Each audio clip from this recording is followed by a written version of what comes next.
आनंद लो प्रतिदिन के जीवन का में स्वागत है। मेरा विश्वास है कि आज के कार्यक्रम का आप आनंद लेंगे। आज हम स्तुति और आराधना के विषय सीखेंगे और ये कितनी सामर्थ्य है, परंतु विशेषकर मैं चाहती हूँ कि आप जान जाए कि सच में ये आत्मिक युद्ध है।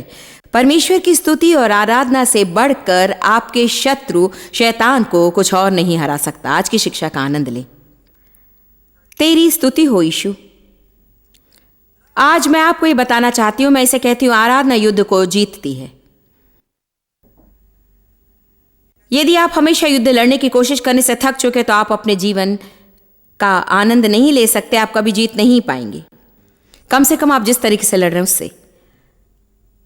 दूसरा कुरिन्थियों 10 कहता है, हमारे युद्ध के हथियार शारीरिक नहीं है, परंतु वो गढ़ों को ढा देने के लिए परमेश्वर के द्वारा सामर्थ्य है। तो हम वहां देखते हैं कि हम एक युद्ध में हैं और हमारे पास हथियार है, परंतु वे स्वाभाविक हथियार नहीं है। यदि वे स्वाभाविक शारीरिक हथियार नहीं है तो निश्चय ही वो आत्मिक हथियार है। इसका अर्थ है कि ये आत्मा में काम करते हैं। आत्मिक संसार वो संसार है जिसे आप देख नहीं सकते। तो यदि मैं युद्ध में हूं और यीशु के नाम में प्रार्थना करती हूं, उसमें से किसी का असर स्वाभाविक संसार में नहीं होता, परंतु जब मैं इसे करती हूं तो आत्मिक संसार में कुछ होता है। और फिर वो जो कुछ आत्मिक संसार में हुआ है वो स्वाभाविक संसार में प्रकट होता है। यदि मैं युद्ध में हूं और शैतान को डांटती हूं और मैं यीशु के लहू को लगाती हूं और प्रभु वचन का अंगीकार करती हूं, क्योंकि मैं जानती हूं कि आत्मा की तलवार है, या यदि मैं हमेशा आराधना और ऐसे गीत गाती हूं जो परमेश्वर के वचन से भरे हों, ये युद्ध है। जब आप युद्ध में होते हैं और चिल्लाना महसूस करते हैं, परंतु उसके बदले आप गीत गाते हैं, वो युद्ध है। आप निराश होकर अपने युद्ध को कभी भी जीत नहीं सकते।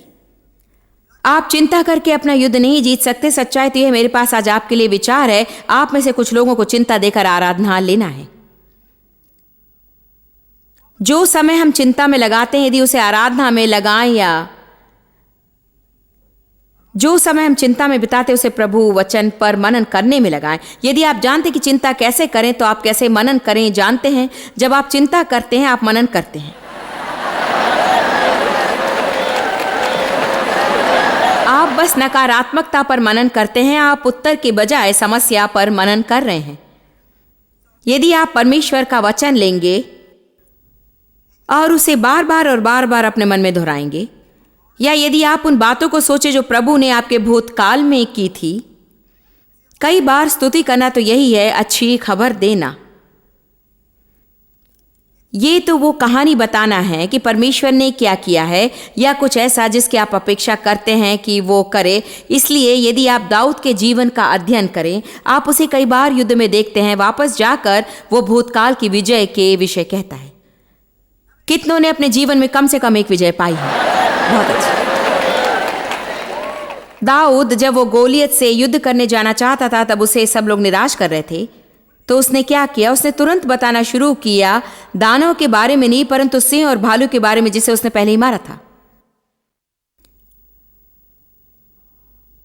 भजन में मेरा विश्वास ये 42 में है, जब दाऊद अपनी समस्या के कारण निराश महसूस कर रहा था। और सच्चाई तो यह है कि क्यों ना आप शमूएल में अपनी जगह थामे रहे। और आइए चलते हैं भजन 42 में।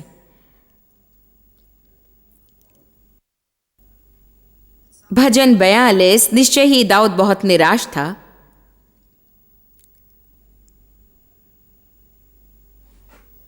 वचन 1, जैसे हिरनी पानी को तरसती और हाँफती है, वैसे ही मैं तेरे लिए तरसता हूं। सामान्यतः वो कह रहा है, प्रभु तू कहाँ है? तू क्यों प्रकट नहीं होता? मेरा भीतरी मनुष्यत्व प्रभु के लिए, जीवित प्रभु के लिए है। मैं कब आकर प्रभु के चेहरे को निहारूंगा? मेरे आंसू दिन रात मेरा आहार हुए और लोग दिन भर मुझसे कहते रहते, तेरा परमेश्वर कहाँ है? मैं जय जयकार और धन्यवाद के साथ उत्सव करने वाली भीड़ के बीच में परमेश्वर के भवन को धीरे धीरे जाया करता था। वचन 4 में ये विशेष घटना दाऊद के जीवन की विशेष बात बताती है, जब वो वाचा का संदूक नगर में वापस लाया और वो संदूक के सामने नाचा।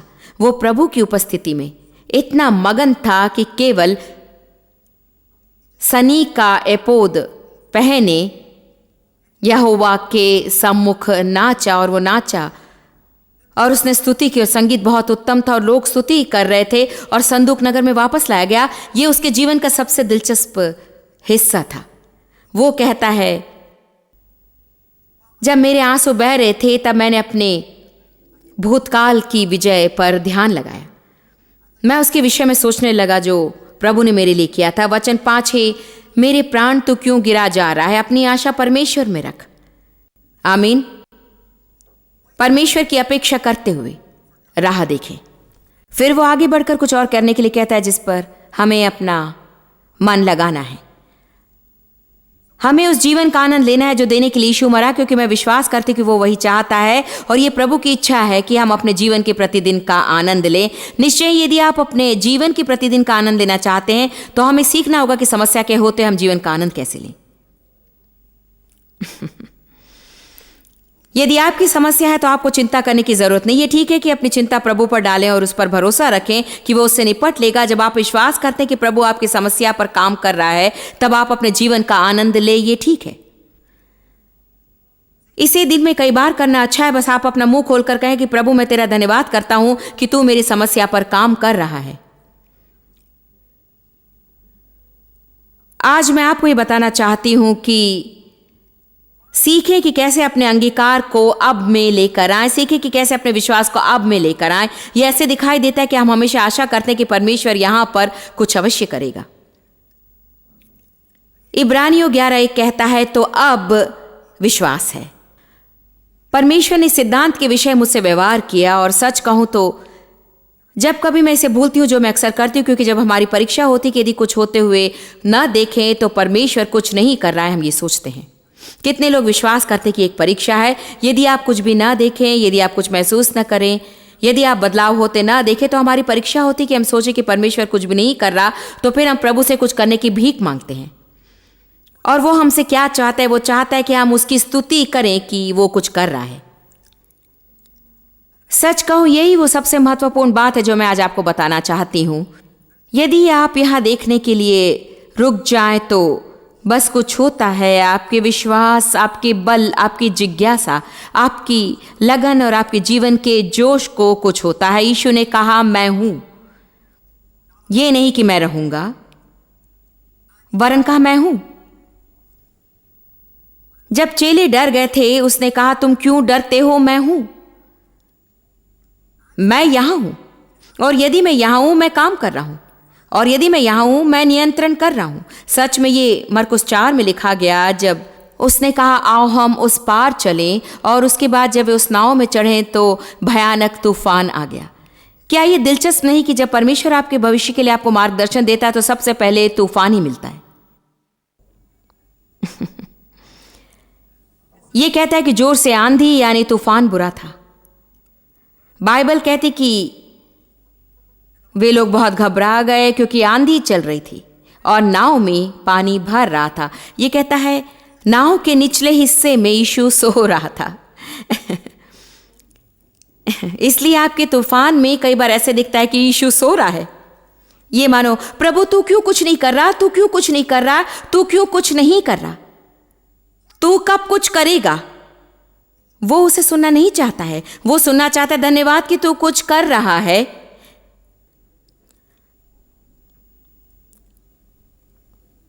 और देखिए, यीशु सो रहा था। ये दर्शाता है कि हम सोचते हैं वो सो रहा है और इसलिए वो नहीं जानता कि क्या हो रहा है। परंतु जब उन्होंने यीशु को जगा कर कहा, क्या तुझे परवाह नहीं कि अब नाश हो रहे हैं? उसने कहा, भयभीत ना हो, मैं हूं। उसने पहले ही कहा था, आओ हम उस ओर चलें। यदि आप वो कहानी पूरी पढ़ें और जब आप पढ़ेंगे अध्याय 5 वचन 1 कहता है, और वे दूसरे किनारे पर पहुंचे। मुझे ये पसंद है। आप यहां से शुरू करें और वो कहता है हम उस पार चलें। वहां तूफान आता है, यीशु सोता हुआ दिखाई देता है, सब लोग डर जाते हैं। वो कहता है चिंता मत करो, मैं हूं। वे दूसरे किनारे पर पहुंचते हैं। क्या आप जानते हैं वो सच है? हम में से हर एक, वो हमारा अनुभव है, यदि हम बीच में ही हिम्मत ना हारें और छोड़ ना दें। किसी भी बात का आरंभ उत्साह और जोश के साथ होता है। सब लोग कुछ शुरू करने के लिए विश्वास बढ़ाते हैं। अंत और भी उत्साहजनक होता है, क्योंकि अब आप जो चाहते थे वो आपको मिल गया, परंतु बीच पर हमें ज्यादा ध्यान देना है। हम बीच में क्या करते हैं, यही हमारे अंत को निश्चित करता है। क्या आप अब युद्ध में हैं? कितने लोग अभी युद्ध में हैं? अपने जीवन में आप में से कितने लोग कभी युद्ध में रहे हैं? कितने अपेक्षा करते हैं कि भविष्य में कुछ हो?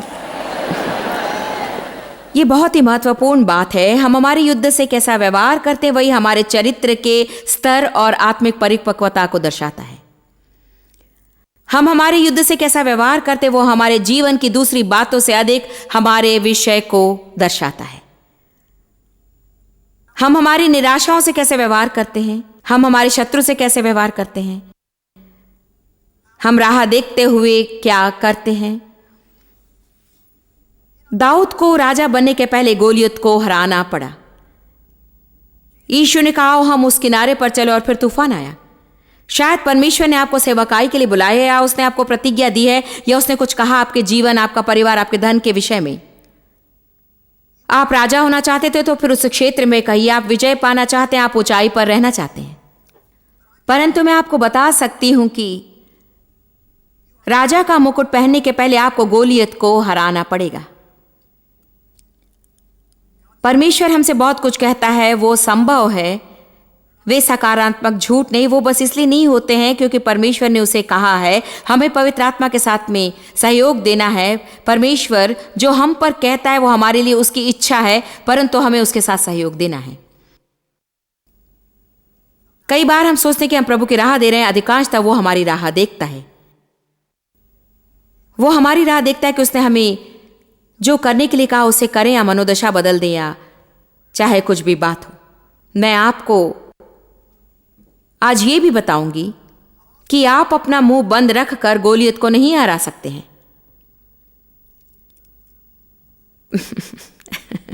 पहला शमूएल 17। मेरे पास में उसके नाम की शिक्षा है जिसे बाद में उस श्रृंखला में सिखाऊंगी जो मैं विश्वास के बारे में आपको दूंगी। मैं आपको दिखाना चाहती हूं कि दाऊद कैसे अपना मुंह बंद रखकर गोलियत की ओर नहीं आया। वो गोलियत की ओर गोलियत की हार की घोषणा करते हुए आया। सुनिए, आपको आज इसे लेना ही होगा। मैंने कहा वो गोलियत की हार की घोषणा करते हुए गोलियत के पास आया। वो राह देखते नहीं बैठा कि क्या हुआ और फिर उसकी रिपोर्ट दे। वो समय के पहले क्या होने जा रहा है उसकी भविष्यवाणी कर रहा था। वो जो नहीं उन बातों को ऐसे बुला रहा था मानो वे हैं। हमारे परिवार में ऐसी परिस्थिति है और मैं नहीं चाहती कि हम उसमें जाएं, परंतु हमारे परिवार में एक परिस्थिति वो ऐसी बात है जिसके लिए मैं प्रभु पर विश्वास करती हूं। लगभग 6 महीनों तक मैं जो बातें हैं ही नहीं उसे ऐसी बुला रही थी कि मानो वो हैं। मैं कहते आ रही थी कि मैं कैसे उसे बदलते हुए देखना चाहती हूं, क्योंकि मेरा विश्वास के प्रभु की इच्छा है। मैं इसे कहती रही।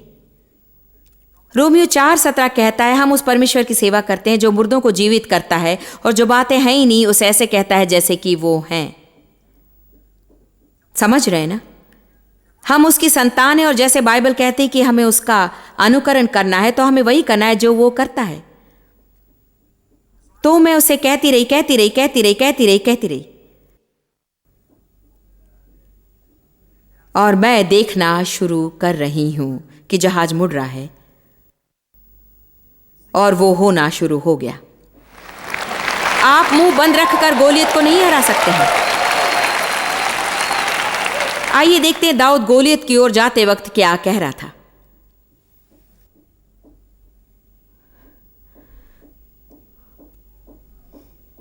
और उस पलिश्ती गोलियत ने दाऊद से कहा क्या मैं कुत्ता हूं कि तू लकड़ी लिए मेरे पास आता है? और वो पलिश्ती अपने देवताओं के नाम से दाऊद को कोसने लगा। पलिश्ती ने दाऊद से कहा देखिए शैतान आपसे कुछ कहता है, मेरा प्रश्न है आप शैतान से क्या कह रहे हैं? पलिश्ती ने दाऊद से कहा मेरे पास आ, मैं तेरा मांस आकाश के पक्षियों और वन पशुओं को दे दूंगा। तब दाऊद ने पलिश्ती से कहा तू तो तलवार और भाला और सांग लिए हुए मेरे पास आता है, परंतु मैं सेनाओं के यहोवा के नाम से तेरे पास आता हूं, जो इस्राएली सेना का परमेश्वर और उसी को तूने ललकारा है। उसने कहा, गोलियत सुन लिया, अब सच में तू और मैं नहीं है, तूने परमेश्वर को ललकारा है और मैं उसके नाम में तेरे पास आता हूं। अब आगे देखिए, आज के दिन यहोवा तुझको मेरे हाथ में कर देगा और मैं तुझको मारूंगा और तेरा सिर तेरे धड़ से अलग करूंगा। और मैं आज के दिन पलिश्ती सेना की लोथे आकाश के पक्षी और पृथ्वी के जीव जंतुओं को दे दूंगा। तब समस्त पृथ्वी के लोग जान लेंगे कि इस्राएल में एक परमेश्वर है, और ये समस्त मंडली जान लेगी कि यहोवा तलवार और भाले के द्वारा जयवंत नहीं करता, इसलिए कि संग्राम तो यहोवा का है और वही तुम्हें हमारे हाथ में कर देगा।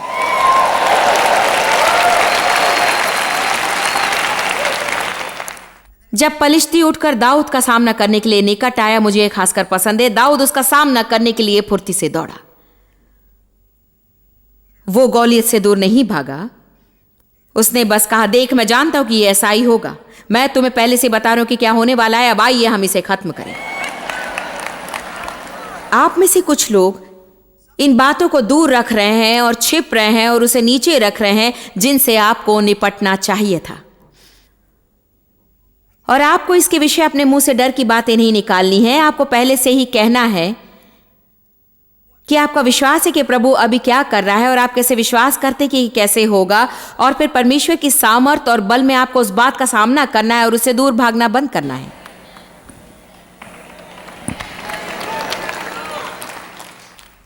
यह महत्वपूर्ण बात है। आप क्या कहते आए हैं? यदि सच बताएं कि आपके कहते आए हैं, आप उसी वक्त जान जाएंगे कि आपकी समस्या कहां है। आपके मुंह से क्या बाहर आता है जब आप निराश होते हैं, जब आप क्रोधित होते हैं या फिर डर जाते हैं? ओह मैं बहुत डर गई, ओह मैं बहुत ही डर गई, ओह प्रभु मैं बहुत ही डर गई। कहिए, प्रभु मुझे डर लग रहा है, परंतु मैं इसे डर के साथ ही करूंगी, क्योंकि मैं वही करूंगी जो तू मुझे करने के लिए कहेगा।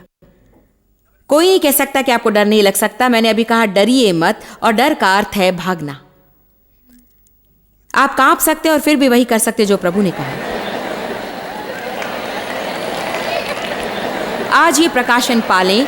मैंने कहा आप कांप सकते हैं और फिर भी वही करें जो प्रभु ने कहा है। बाइबल ये नहीं कहती कि कांपे नहीं, थरथराए नहीं, पसीना ना बहाए।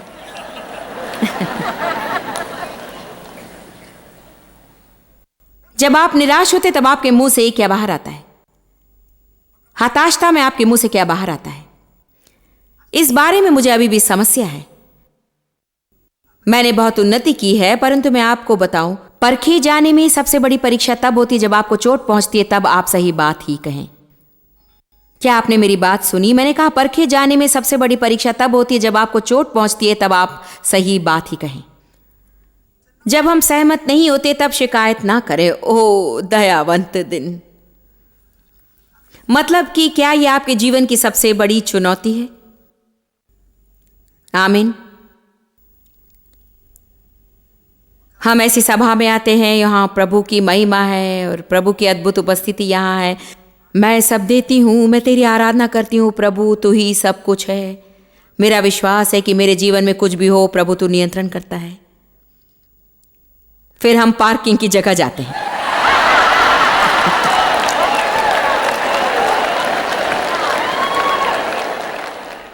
विश्वास नहीं होता कि यहां से निकलने के लिए इतना समय लगेगा।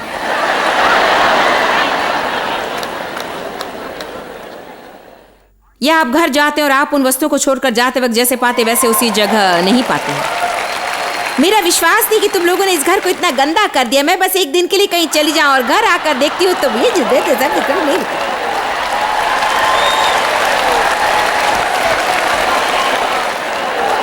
जानते हैं परमेश्वर ने मेरे हृदय में अभी क्या डाला है? आप में से कुछ लोगों ने मन में पहले से ही ठान लिया है कि यदि आप ये देखेंगे कि आप जाते वक्त उन्हें जो करने के लिए कहा था उसे उन्होंने नहीं किया, तो आप उनसे कैसा व्यवहार करेंगे।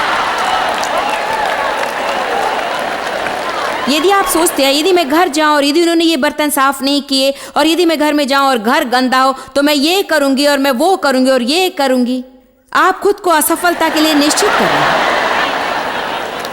और आप अपने विनाश का नक्शा तैयार कर रहे हैं।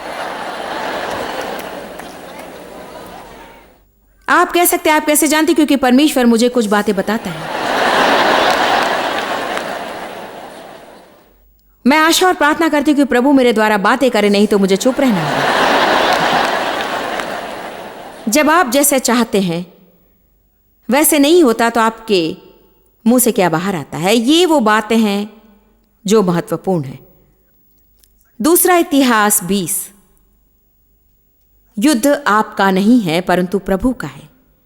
आराधना युद्ध को जीतती है, न कि हमारी स्वाभाविक योजना और न ही हमारे महान उपाय, वरन आराधना। दूसरा इतिहास अध्याय 20 पद 1 से 4 तक। इसके बाद ऐसा हुआ कि मोआबी और अम्मोनी कुछ मुनियों के साथ मिलकर यहोशापात से युद्ध करने आए। तब कुछ लोगों ने आकर यहोशापात को बताया, समुद्र पार अर्थात सीरिया देश से एक बड़ी भीड़ तुझ पर चढ़ाई करने को आ रही है, और देख हसासोन तामर अर्थात एन गदी में है। आइए बस कहें कि यहोशापात को बुरी खबर मिली। क्या हुआ है कि जब आप अपेक्षा भी नहीं करें आपको बुरी खबर मिली, और अचानक उस दिन उसने आपके आसपास की सारी बातें बदल दी। या आपको ऐसा कुछ पता चला जिसके विषय आप सोच रहे थे कि आपको पता न चले। कई बार मैं सोचती हूं काश आपने मुझे ये नहीं बताया होता, क्योंकि जितना कम आप जानते हैं उतने आप अधिक खुश होते हैं। मैं हमेशा उनमें से एक थी जो सबको जाना चाहती थी, परंतु अब मैं आशा करती हूं कि इतना अधिक ना जानूं। तो यहोशापात ने बुरी खबर पाई। उसे सुना कि युद्ध होने वाला है, उसके शत्रु उसके विरुद्ध आए हैं, और उसने वही किया जो हम करते हैं। वचन 3। फिर यहोशापात डर गया, वो डर गया, परंतु उसने अगली बात वही की जो हम सबको करना चाहिए और हम उसे हमेशा नहीं करते। वो परमेश्वर को खोजने लगा, निश्चित रूप में बड़ी जरूरत को जानकर। अब ये सच में बहुत ही अद्भुत संदेश है, क्योंकि वो कहता है उसके शत्रु अचानक उसके विरोध में आए। उसने बुरी खबर पाई, डर आ गया, और अगली बात उसने की, उसने कहा मैं परमेश्वर को खोजूंगा। आपको इसे समझना होगा, क्योंकि कई बार हम क्या करते हैं, जब हमारे शत्रु आते हैं, डर आता है और हम कहते हैं मैं क्या कर सकता हूं। अपने मित्र को फोन करते हैं, आप क्या सोचते कि मुझे करना चाहिए? यदि आप मेरी जगह होते तो क्या करते? मैंने सुना कि 1 साल पहले आपकी यही समस्या थी, आपने क्या किया था? सिंहासन के पास जाएं, फोन के पास नहीं।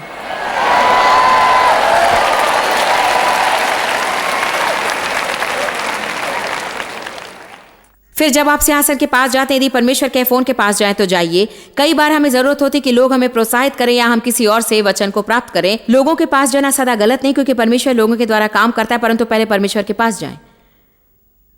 पहली बातों को प्राथमिकता देने के सिद्धांत में काम करें, क्योंकि यदि आप सब बातों का पहला भाग परमेश्वर को दे तो बाकी सब काम करेगा। जब आप पूरी तरह थक जाएं तब परमेश्वर के पास न जाएं और कहें हाँ प्रभु मैंने सब कुछ कोशिश करके देख लिया और कुछ भी काम नहीं करता, तो क्या चाहता है कि मैं क्या करूं? परमेश्वर के पास पहले जाएं। कहें पहले।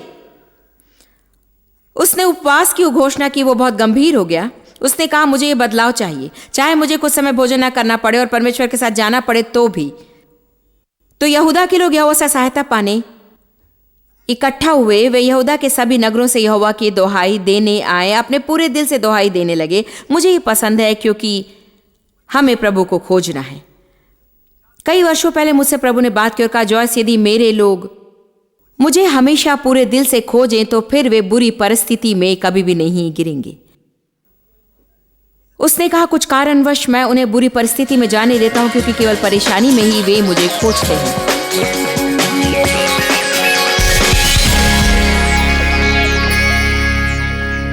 आराधना युद्ध जीतती है, हमारी स्वाभाविक योजना या हमारे उत्तम विचार नहीं।